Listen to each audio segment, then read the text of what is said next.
She was 5'4". They called her Tiny. 7 Marines surrounded her in the training ring, laughing, thinking this would be easy. 30 seconds later, all 7 were unconscious on the floor. Maria Santos had just proven that the most dangerous fighters are the ones everyone underestimates. This is her story. The first punch came faster than anyone expected, including Maria Santos herself. Before watching full story, comment below from where you watching. Also like and subscribe for more stories.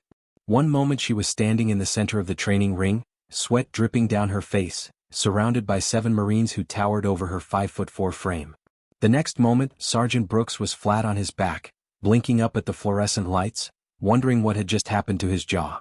But let's start from the beginning because Maria's story didn't begin with that punch.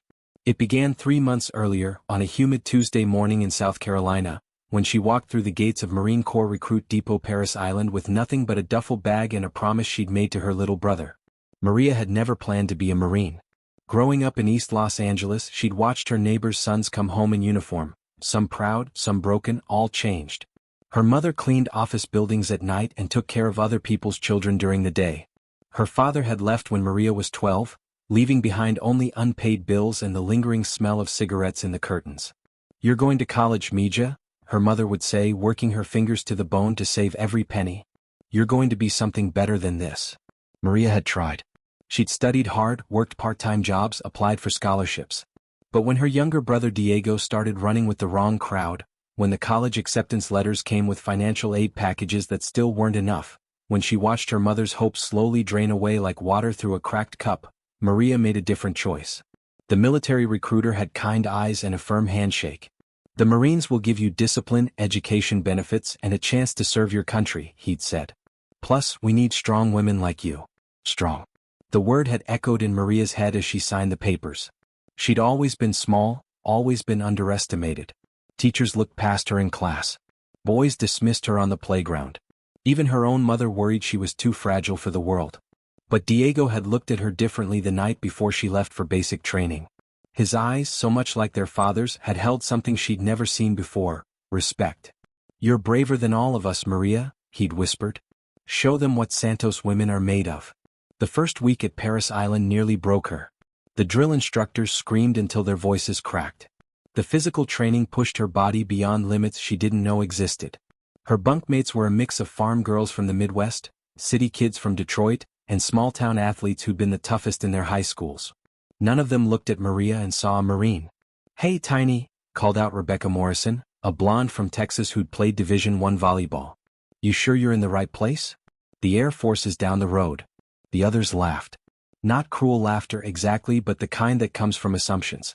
They saw Maria's size, her quiet voice, her careful way of moving, and they drew their conclusions. During the first combat training exercise, Maria struggled with the heavy equipment. Her M16 felt massive in her small hands. The Kevlar helmet slipped down over her eyes. When she fell behind during a 5-mile run, drill instructor Sergeant Williams made the entire platoon run it again. "Santos," he barked afterward, his face inches from hers. "Are you here to play soldier or become one?" "Become one, sir." "Then stop holding back my Marines." That night, Maria lay in her narrow bunk, staring at the ceiling. Around her, 40 other women slept soundly, exhausted from the day's training. But Maria's mind raced. She thought about Diego, probably on some street corner right now, making choices that would define his life. She thought about her mother, working her second job, believing her daughter was becoming something better.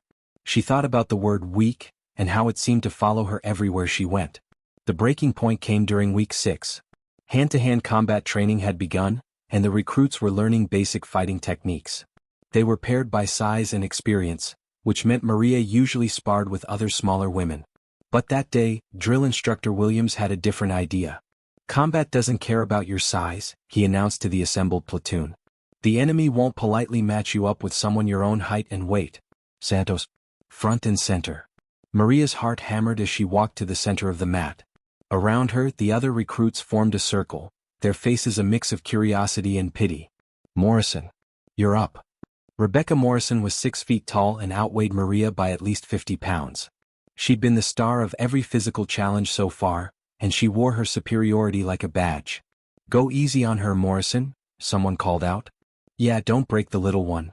Maria felt heat rise in her cheeks, but it wasn't embarrassment anymore. It was something else, something that had been building for weeks, for years, for her entire life. The match was over in seconds. Rebecca came at her with textbook technique but no real aggression, clearly trying to end things quickly without hurting Maria too badly. But Maria had grown up in East LA. She'd learned to fight not in gyms or dojos, but in school hallways and neighborhood streets, where being small meant you had to be fast, smart, and absolutely ruthless when it mattered. Maria slipped Rebecca's first grab, used her opponent's momentum against her, and in one fluid motion, swept her legs and sent her crashing to the mat. The gymnasium fell silent. Rebecca stared up in shock. The other recruits' mouths hung open. Even drill instructor Williams raised an eyebrow. "Again," he said quietly. This time Rebecca came at her with real intention. She was strong, well-trained, and angry at being embarrassed. But Maria had found something in that first takedown, some core of herself she'd kept buried. She moved like water, flowing around Rebecca's attacks, using her smaller size as an advantage rather than a weakness. The second takedown was even cleaner than the first. "That's enough," Williams called, but his voice held a note Maria had never heard before: interest. As the recruits dispersed, Maria caught fragments of whispered conversations. "Lucky shots. Morrison wasn't trying. Wait until she faces someone who really knows how to fight." That night, Maria didn't think about Diego or her mother or the bills back home. She thought about the feeling of moving with perfect balance, of reading an opponent's intention in their eyes, of discovering strength she hadn't known existed. She was tired of being underestimated. More than that, she was tired of underestimating herself. The challenge came during week 10, near the end of basic training. It started as most disasters do, with good intentions and poor judgment. The male recruit platoon was training in the adjacent gymnasium, and during a break, some of the Marines wandered over to watch the women's combat training. Among them was Sergeant Brooks, a thick-necked man from Alabama who'd been in the Corps for 8 years and had strong opinions about women in combat roles. "This is supposed to prepare them for war?" he said loudly enough for everyone to hear. "My little sister could take half these girls." Drill instructor Williams' expression darkened. "Something you want to share with the class, Brooks?" Brooks shrugged. "Just saying, sir. Combat's not a game. These ladies are going to get themselves and others killed if they think this playground fighting will work against real enemies. You have a better suggestion? Let me show them what real combat looks like. Nothing too rough, just enough to give them some perspective." Maria watched this exchange from across the gymnasium, and she felt that familiar fire building in her chest. She thought about every teacher who'd dismissed her, every boss who'd overlooked her, every person who'd taken one look at her and decided she wasn't worth their attention. Before Williams could respond, Maria stepped forward. "I'll take him." The gymnasium fell silent. Brooks looked at her with genuine surprise, then broke into a grin. "Sweetheart, I appreciate the spirit, but..." "I said I'll take him." Maria's voice was steady, clear, and carried to every corner of the room. "Unless the sergeant is afraid of a little playground fighting." Brooks' grin faded. Around them, both male and female recruits began to murmur. Williams looked between them, calculating risks and opportunities. "This is irregular," he said finally. "But if both parties consent to a training exercise..." "I consent," Maria said immediately. Brooks looked around at his fellow Marines, all watching, all waiting to see what he'd do. His pride made the decision for him. "Fine. But when this goes bad, don't blame me." "Won't be my fault when it goes bad," Maria replied. That's when Brooks made his second mistake. He gestured to 6 of his buddies. "Tell you what, little lady. Since you're so confident, why don't we make this interesting? Me and my boys here will show you and some of your girlfriends how this really works. Team exercise." Maria looked around at her fellow female recruits. Some looked terrified. Others looked angry. A few, like Rebecca Morrison, looked ready for a fight. But Maria shook her head. "Just me." "Just you what?" "Just me against all 7 of you." The silence that followed was complete. Even Williams looked stunned. Brooks laughed, but it was forced. "That's not training, that's suicide." "Scared?" Maria asked simply. The word hung in the air like a challenge that couldn't be ignored. Brooks looked at his Marines, saw them watching, saw his reputation on the line. "Fine," he said. "But we stop the second you're in real danger." "Deal," Maria said. "But we stop the second you are." They cleared a large space in the center of the gymnasium. Word spread quickly, and soon Marines from multiple platoons had found excuses to be in the area. Even some drill instructors had quietly positioned themselves where they could watch. Maria stood in the center of the ring, 7 Marines surrounding her. Brooks and his crew were all between 180 and 220 pounds, all trained fighters, all looking at her with expressions ranging from amusement to concern. "Last chance to back out, Santos," Williams called. Maria closed her eyes for a moment and thought about Diego. She thought about her mother.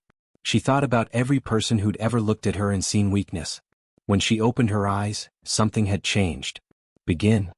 Brooks came at her first, confident and casual, probably planning to end things quickly with a simple takedown. But Maria had spent 10 weeks studying these men, watching how they moved, learning their patterns.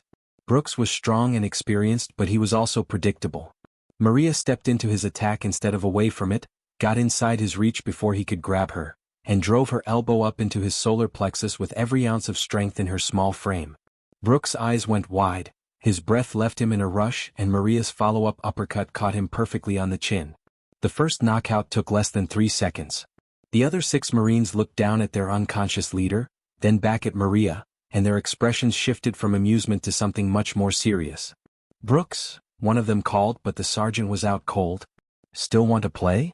Maria asked. They came at her together this time, which was both better and worse for Maria. Better because they got in each other's way. Worse because there were still 6 of them. But Maria had grown up fighting multiple opponents. In her neighborhood, fights were rarely fair, and survival meant being smarter and faster than your enemies. She used their size against them, staying low, staying mobile, striking fast and fading before they could retaliate. The second Marine went down when Maria swept his legs as he overcommit to a punch, sending him crashing into a third Marine and taking them both out of the fight temporarily. The third Marine dropped when Maria caught him with a perfect counterpunch as he charged her, his own momentum amplifying the impact. The fourth and fifth Marines were more cautious now, circling her like wolves. But caution made them predictable, and Maria had found her rhythm. She feinted left, spun right, and caught the fourth Marine with a spinning back fist that dropped him instantly. The fifth Marine hesitated, shocked by what he was seeing, and Maria capitalized on that split second of doubt with a combination that left him flat on his back. The sixth Marine was the biggest, a farm boy from Iowa who'd been watching his friends fall with growing disbelief.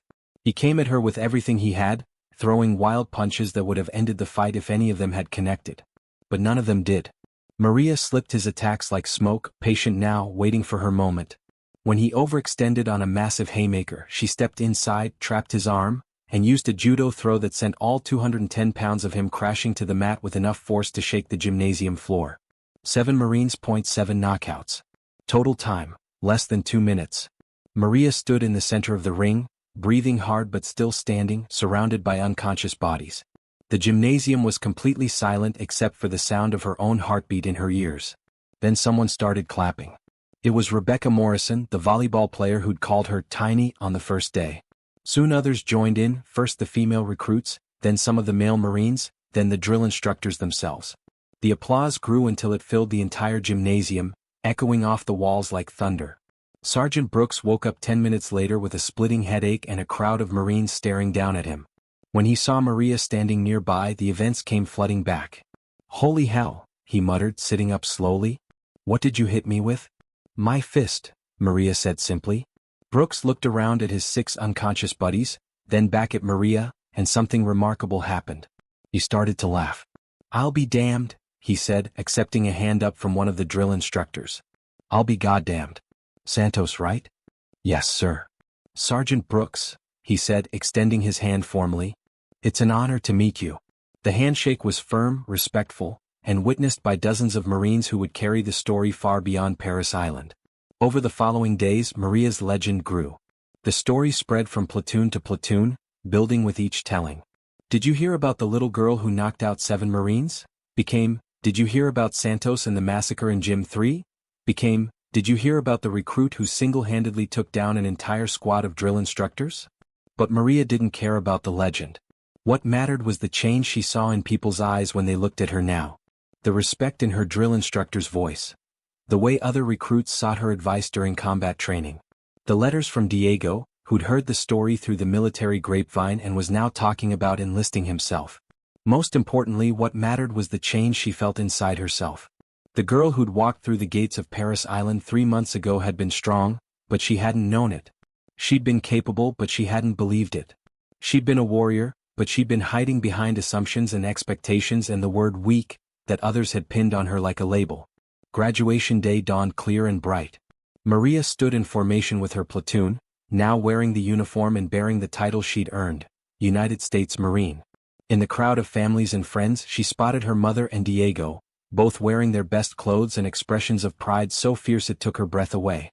During the ceremony, drill instructor Williams called her name for a special recognition. Private Santos, he announced to the assembled crowd, demonstrated exceptional courage, skill, and determination during training. She reminds us all that strength comes not from size or appearance, but from the size of one's heart and the strength of one's will. As Maria stepped forward to receive her award, she thought about the girl she'd been 3 months ago. That girl had been afraid of being seen, afraid of taking up space, afraid of disappointing people. This Marine was afraid of nothing. After the ceremony, as families mingled and took pictures, Sergeant Brooks approached her. His jaw still showed a faint bruise from their encounter. "Santos," he said, offering another handshake. "I wanted to apologize for my attitude back then." "No apology necessary, sir." "Yes, there is. I judged you before I knew you. That's not the Marine way and it's not the right way." He paused, choosing his words carefully. "You taught me something important that day. You taught all of us something important." "What's that, sir?" Brooks smiled. "That the strongest people are often hiding in plain sight, just waiting for someone to give them a reason to show what they're really made of." Maria looked across the parade ground at her fellow Marines, male and female, big and small, all of them transformed by their shared experience. She thought about Diego, who was now talking seriously about following in her footsteps. She thought about her mother, whose eyes held a pride that made all the pain worthwhile. Most of all, she thought about the word weak, and how it had lost all power over her life. That evening, as the new Marines celebrated with their families, Maria found herself alone for a moment on the steps of the barracks. The South Carolina air was warm and humid, filled with the sounds of laughter and conversation. Diego found her there. "How do you feel?" he asked, sitting beside her. Maria considered the question. How did she feel? Proud, certainly. Accomplished, definitely. But more than that, she felt like herself for the first time in her life. Not the self others expected her to be, not the self she'd been afraid to be, but the self she'd always been underneath, waiting for the right moment to emerge. "Strong," she said simply. Diego grinned. "I always knew you were. I just had to wait for you to know it too." As the sun set over Paris Island, casting long shadows across the parade ground where so many had been transformed from civilians to Marines, Maria Santos sat with her brother and felt the quiet satisfaction of a promise kept. Not just the promise she'd made to Diego or to her mother, or to the recruiter with the kind eyes. The promise she'd made to herself. To stop hiding, to stop apologizing for taking up space, to stop letting other people's assumptions define her strength. In 3 months she'd learned to shoot, to march, to follow orders and to lead. But the most important thing she'd learned was something no drill instructor could teach. The difference between being small and being weak, between being underestimated and being powerless, between falling down and staying down. Maria Santos had learned to stand up. And she'd learned that sometimes, when you stand up in exactly the right way at exactly the right moment, you can knock down anyone who stands in your way. Even 7 Marines at once. Epilogue. 2 years later, Corporal Maria Santos was stationed at Camp Pendleton, California, serving as a combat instructor. The story of her legendary fight at Paris Island had become part of Marine Corps folklore, told and retold in barracks around the world. But Maria's real pride didn't come from that single moment of triumph. It came from the letters she received from female recruits who'd heard her story and found the courage to push through their own moments of doubt. It came from seeing Diego graduate from Paris Island himself, prouder and stronger than she'd ever imagined possible. It came from her mother's voice on the phone, no longer worried about her fragile daughter, but bragging to the neighbors about her Marine. Most of all, it came from looking in the mirror each morning and seeing not the girl who'd once been called weak, but the woman who'd proven that strength comes in all sizes, all shapes, and all forms. The woman who'd learned that the most powerful punch you can throw is the one that knocks down the assumptions that hold you back. The woman who'd learned that sometimes, the best way to change the world is to first change what the world expects from you. The woman who'd learned that being underestimated isn't a weakness. It's a weapon.